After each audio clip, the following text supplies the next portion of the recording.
오늘은 2022년 7월 15일 성 보나벤투라 주교학자 기념일입니다. 성부와 성자와 성령의 이름으로 아멘. 마테오가 전한 거룩한 복음입니다. 그때 예수님께서 안식일에 밀밭 사이를 지나가시게 되었다. 그런데 그분의 제자들이 배가 고파서 밀 이삭을 뜯어먹기 시작하였다. 바리사이들이 그것을 보고 예수님께 말하였다. 보십시오. 선생님의 제자들이 안식일에 해서는 안 되는 일을 하고 있습니다. 그러자 예수님께서 그들에게 말씀하셨다. 다윗과 그 일행이 배가 고팠을 때 다윗이 어떻게 하였는지 너희는 읽어본 적이 없느냐? 그가 하느님의 집에 들어가 사제가 아니면 그도 그의 일행도 먹어서는 안 되는 제사빵을 먹지 않았느냐? 또 안식일에 사제들이 성전에서 안식일을 어겨도 죄가 되지 않는다는 것을 율법에서 읽어본 적이 없느냐? 내가 너희에게 말한다. 성전보다 더 큰 이가 여기에 있다.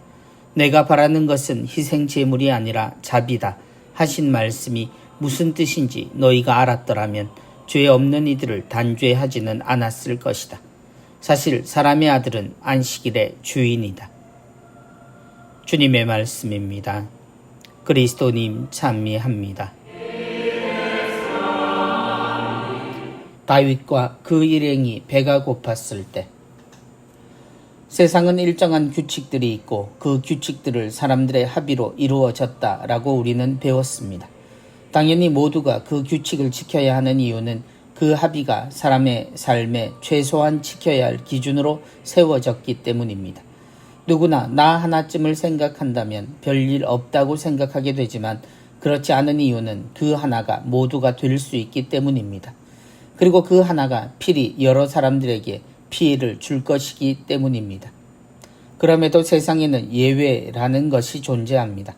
오늘 읽은 복음은 어쩔 수 없는 상황에서 발생하는 예외에 대해 생각하게 되는 내용입니다. 안식일에 밀밭을 지나가는 예수님의 일행 중 누군가가 밀 이삭을 훑어 먹습니다.